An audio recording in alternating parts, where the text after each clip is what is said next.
Hi, this is Kerry. Today I'm going to be doing a comparison between the Oracle of Shadows and Light between the first edition from Australia and the second edition in the USA. Straight up, here is Australia, here is USA.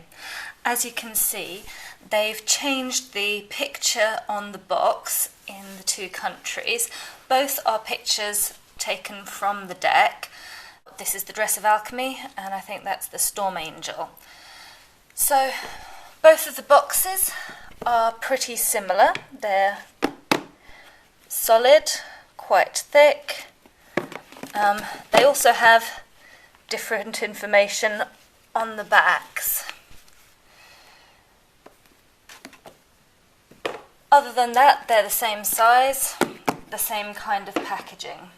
If we look at the cards, then once again, this is Australia, this is USA. They're pretty much identical for the cards, which are actually the same.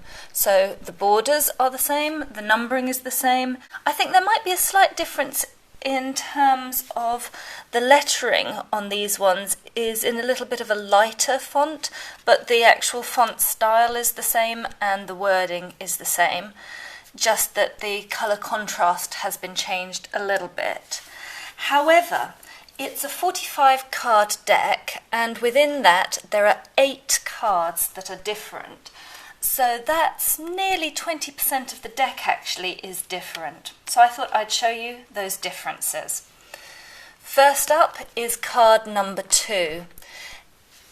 In the Australian version, this is called the Absinthe Fairy, and the keywords are intoxication, distorted view, overindulgence. In the US version, we have the Fairy of the Divine Hand, who I have to say, I think is a lot creepier than the Absinthe Fairy, but that's not necessarily a bad thing. And her keywords are also intoxication, distorted view, overindulgence. If we look at the book, the information, let me show you both books. Both books are the same kind of size and basically the same design as their respective boxes. So once again, Australia, USA. They're both the same kind of thickness. The major difference, I would say, is the layout of this book, as well as having slightly different images. It's laid out so it takes a little bit more space. The borders and the headings are a little bit bigger, and it also has additional images on some of the pages. So for example, as well as having the picture of the card itself scanned at the front, it also has a slightly larger sort of partial image on another of the pages, and that happens a couple of times, or quite a few times really. There we have that kind of thing, which is very pretty, and which you don't have. All the pages here are just text, other than the actual scans. Another difference between the two books is that the US book actually has a couple more spreads in it. It has the same spreads as are in the Australian version, but then it also has 2 additional spreads, the Star of Love spread and the Solve a Problem spread. However, if we look at card number 2, although the name of the card has changed, fundamentally what is written about it is the same. The keywords are the same, and so too are the ideas behind it. So here is the Australian version. The only real difference is that when the card character, in this case the Absinthe Fairy, speaks, she says, "I am here to tempt you." Whereas in the American version, instead, it says, "I am here to reveal to you what will tempt you." And another difference in the text, it's not very much, but it's that the Absinthe Fairy talks about alcohol, about maybe wanting to have a glass of wine every now and again, whereas the Fairy of the Divine Hand talks about addictive behaviours, but more in terms of having a piece of candy, some soda, maybe a little junk food. So I think that represents one of the major points that I found as a difference, which is that in the American version, they've tried to aim it more to a teen and young adult audience. And so, for example, where in one card they talk about, in the Australian version, they talk about lovers, in the American version, they talk about boyfriends and crushes. That's kind of the difference in the card image, as well as the fact that there's not really a huge difference in the book. I almost forgot. The very last difference is the backs.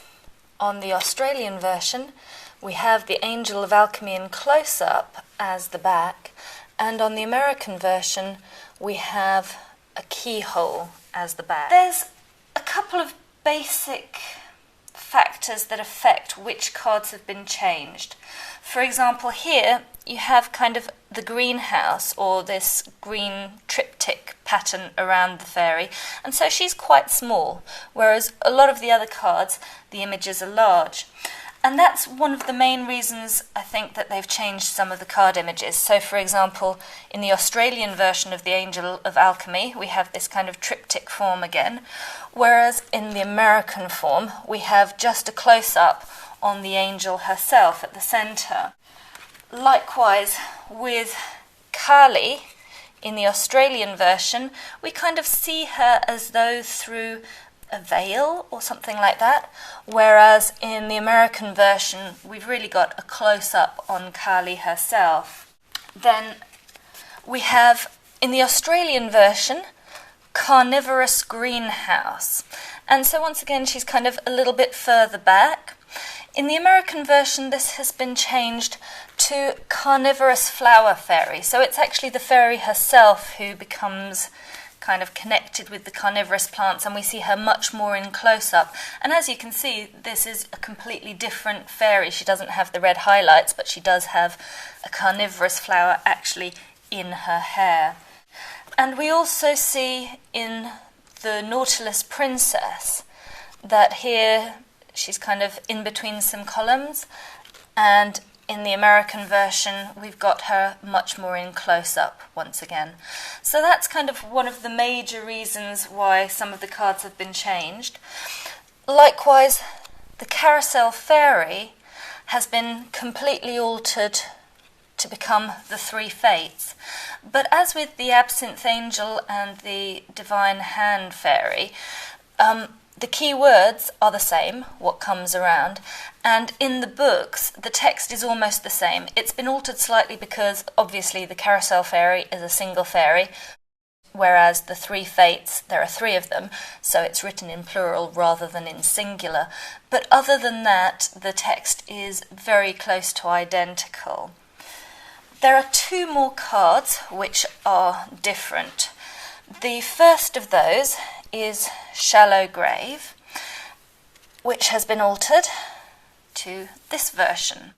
And the only thing that I can really figure out with this is that perhaps the American version is slightly more gentle, in the sense that she has butterflies around her rather than having a spade to dig with, and also that she is more fully clothed.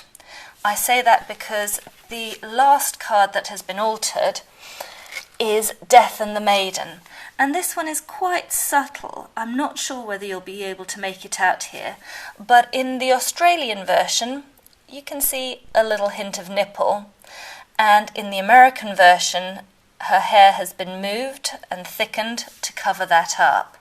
So I think that there may be something there around that being another reason, at least, why the Shallow Grave was altered, so that she's more fully clothed. And this returns me to the fact that the American version is aimed at a slightly younger audience. And one of the places that I think that we see that most clearly, perhaps, is in the Sewer Mermaid. in the American version, it talks, although the key word or key message is your sensuality is beautiful, here it talks about appreciating your own beauty, your body, not having negative thoughts about being too short, too tall, our thighs too large, so on. And what is often said is that you will begin to believe that no matter what, you are a beautiful being, healthy, attractive, and one who deserves love, respect, and affection. This has been changed. This is the only text which has really been changed quite a lot from the Australian original. All the other changes that I found were very largely matters of grammar or slight alterations. As I say, with the Absinthe Fairy, they took out the reference to alcohol, and in another place they sort of changed lovers to boyfriends and crushes. But in the Sewer Mermaid, really the whole text has been pretty much rewritten, because here it's talking more about the feelings around sex and sexuality being dirty and bad, not so much about just our body and us liking that, but about there being guilt around sexuality, it being a dark, unexplored area, and the message is about not hiding and not repressing. Let's love all aspects of the physical self, and that you are at one with you, healthfully in the light and in the sparkling ocean of a clear conscience. You can swim free. It's about respecting your own nature and your beauty, loving yourself, and regarding your body as beautiful and appreciating the pleasure it can bring. So in the American version, there's really an emphasis on love and respect and honouring yourself, whereas in the Australian version, the emphasis is much more on sexuality being an okay thing. And so I think because of the more teen audience, they kind of changed that a bit in the American version. So those are the differences between the two versions. I think, for me, it's very interesting that there are these 8 different cards, and I'm quite glad to have both versions, just because I think it's nice to have more of Jasmine Becket-Griffith's wonderful art. I find it interesting to have this perspective change of seeing all of the characters a lot more close up. And interestingly, that even translates to the books, where, I don't know if you can see, this is now, the American version. In the American version, you have much more of a close-up headshot of both Lucy Cavendish and Jasmine Becket-Griffith, whereas in the Australian version, you have a slightly more full-body, distant shot. So that's, even to these photos of the artist and author, that's a change that has been made, that they feel it's better to have things up close and personal. But I think because there are such big changes to a few of the cards, mostly number 2,